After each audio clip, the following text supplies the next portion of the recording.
మీకు తెలుసా 1712లో మొఘల్ సామ్రాజ్యపు రాజు ఏం చేశాడంటే సైనికుడు బీఫ్ ఖచ్చితంగా తినాలి అని ఒక రూల్ పెట్టాడు.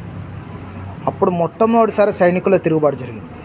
మళ్ళీ 1857లో బ్రిటిష్ వాడు ఒక బుల్లెట్ని తయారు చేశాడు. 303 రాయల్ ఎన్ఫీల్డ్ గన్లో ఆ బుల్లెట్ ఈ పండితోని కొరికి ఆ పౌడర్ దాంట్లో పోసి లోడ్ చేయాలి. ఆ పౌచ్ దేంతో తయారు చేస్తారంటే ఆవు కొవ్వుతో తయారు చేస్తారు. అందుకని చెప్పి 1857 తిరుగుబాటు మళ్ళీ జరిగింది. ఈ రెండు యుద్ధాల్లో కూడా తిరుగుబాటు ఎలా జరిగిందంటే సామాన్య ప్రజల నుంచి ఎదుర్కొని పూర్తిగా అసలు మనకు స్వతంత్రం అప్పుడే వచ్చేది అన్నట్టుగా జరిగింది.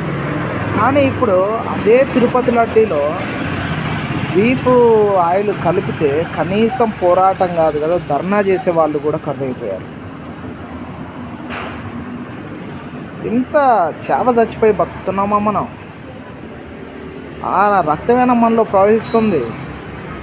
ఇలా మనం కనీసం సరే అప్పట్లా యుద్ధాలు చేసేంత లేదు, కనీసం రోడ్డు మీదకి వచ్చి ధర్నాకు పిలిపించే వాళ్ళు లేరా మన దేశంలో?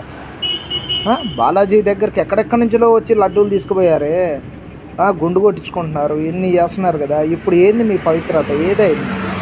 దీని మీద ప్రశ్నించాలని ఎవ్వరు కనిపించట్లేదా?